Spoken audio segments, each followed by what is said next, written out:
Hi friends, வணக்கம். இன்றைக்கி நம்ம பார்க்க போகிறது வறுத்த மாவு.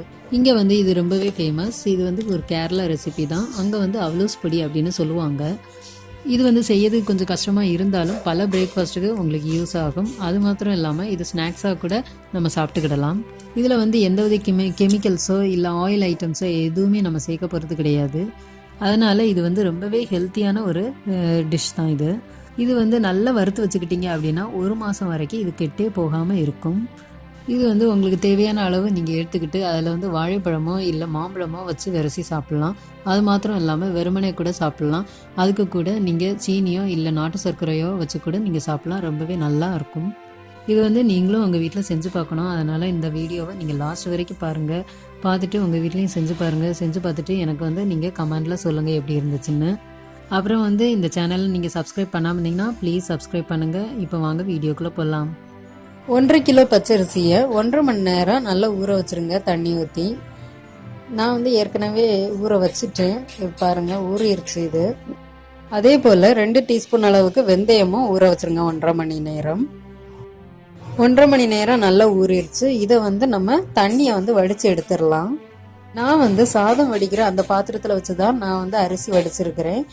நீங்கள் பெரிய அரிப்பு இருந்துச்சு அப்படின்னாலும் அதில் போட்டு நீங்கள் வடித்து எடுத்துடலாம். இப்போ ஒரு மிக்சி ஜார் எடுத்துக்கோங்க. அதில் நம்ம கொஞ்சம் கொஞ்சமாக இந்த அரிசியை போட்டு பொடிக்க போகிறோம். ஏன்னா 1.5 கிலோ இருக்குது. 1.5 கிலோவும் இதில் போட்டு நம்ம பொடிக்க முடியாது. அதனால் நம்ம கொஞ்சம் கொஞ்சமாக போட்டு நல்லா பொடிச்சு எடுத்துடலாம். இப்போ பாருங்கள், நான் இப்போ பொடிச்சு எடுத்துட்டேன். இது கொஞ்சம் கரகரன்னு தான் இருக்கும். அதனால நம்ம ஒரு ஜல்லடையில் போட்டு நல்லா ஜலிச்சு எடுத்துடலாம். அப்போ தான் நமக்கு சாஃப்டான மாவு கிடைக்கும். இப்போ கரகரன்னு இருக்கிறத மறுபடியும் நம்ம மிக்சி ஜாரில் போட்டு இதே மாதிரி பொடிச்சு பண்ணணும். இப்போ நான் எல்லா அரிசியையும் நான் பொடிச்சிட்டேன். இப்போ லாஸ்ட்டாக இதுதான் தறி. லாஸ்ட்டாக இவ்வளவும் கிடச்சிருக்கு. இது நான் என்ன பண்ண போகிறேன்னா, நம்ம ஏற்கனவே வெந்தயம் வச்சுருந்தோம்ல, அந்த வெந்தயமும் இதுவும் சேர்த்து நான் பொடிக்க போகிறேன். அதே மிக்சி ஜாரில் நம்ம ஊற வச்சுருந்த அந்த வெந்தயத்தையும் அப்புறம் கரக்கரன்னு இருந்தெல்லாம் அந்த பொடியையும் இதுக்குள்ளே போட்டு நல்லா பொடிச்சு எடுத்துருங்க. நல்லா பொடிச்சாச்சு. இந்த அளவு பொடிஞ்சா போதும். இந்த அளவுக்கு பொடிச்சிருக்கிறேன். இந்த அளவுக்கு போதும். இனி நீங்கள் அரிக்கலாம் வேண்டாம். நம்ம ஏற்கனவே அரைச்சி வச்சுருந்த மாவுக்கு கூட சேர்த்துடலாம். இப்போ இதுக்கு தேவை தேங்காய் தான் மெயின். அதுக்கு நான் 3 முறி தேங்காய், அதாவது 3 மூடி தேங்காய் எடுத்துருக்கிறேன். நமக்கு தேங்காய் இதை விட நிறைய சேர்த்தாலும் நல்லா தான் இருக்கும். இப்போ நான் 3 தான் சேர்த்துருக்குறேன். நீங்கள் இதுக்கு கூட சேர்த்தாலும் நல்லா தான் இருக்கும். இவ்வளோ தான் சேர்க்கணும் இல்லை, இதை விட நிறையவும் சேர்க்கலாம். டேஸ்ட் அதிகமாகும். இதை நல்லா திருவி எடுத்துக்கோங்க. தேங்காவை இப்போ நல்லா திருவி எடுத்தாச்சு. இதுக்கு பிறகு சுக்கு நமக்கு வேணும். சுக்கு இந்த சைஸில் 3 துண்டு சுக்கு எடுத்துக்கலாம்.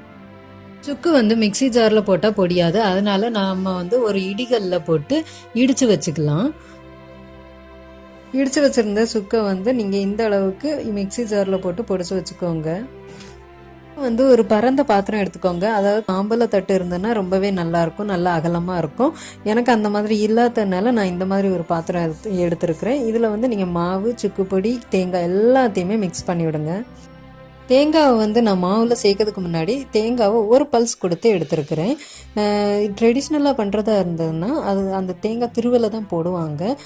தேங்காய் திருவல் கடிபடுறது உங்களுக்கு பிடிக்காது அப்படின்னா நீங்கள் ஒரு பல்ஸ் கொடுத்து எடுத்துக்கலாம். நல்லா தான் இருக்கும். இப்போ இதுக்கு தேவையான உப்பு சேர்த்துக்கலாம். உப்பு சேர்த்துட்டு நம்ம கொஞ்சம் தண்ணி தொளிச்சு தான் தண்ணியை தொளிச்சு தான் நம்ம பிசையணும். இந்த பாத்திரம் எனக்கு ரொம்ப சின்னதாக இருக்கிறதுனால நான் கொஞ்சத்தை எடுத்து மாற்றி வச்சுட்டேன். இப்போ இதை மட்டும் பிசைகிறேன்.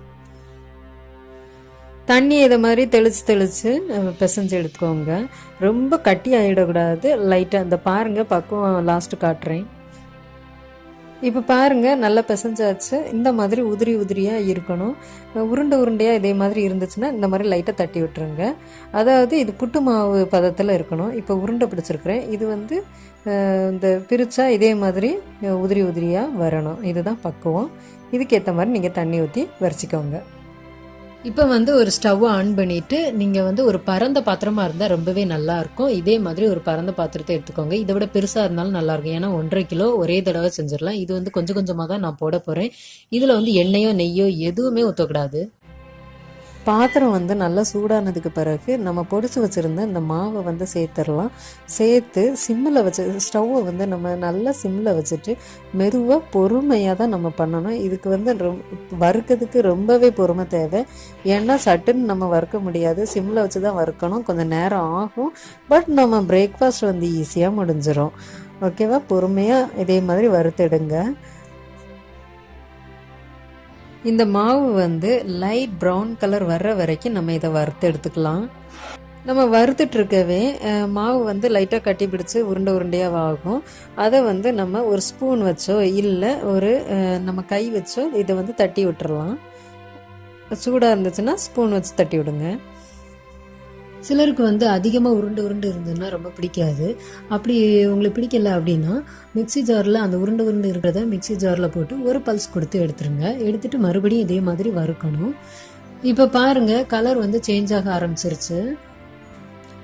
இப்போ வந்து நான் சொன்ன அந்த ப்ரௌனிஷ் கலர் ஆயிடுச்சு, லைட் ப்ரௌன் கலர் ஆயிடுச்சு. அவ்வளவுதான், சூப்பராக நம்மளோட வறுத்த மாவு வந்து ரெடி ஆயிடுச்சு.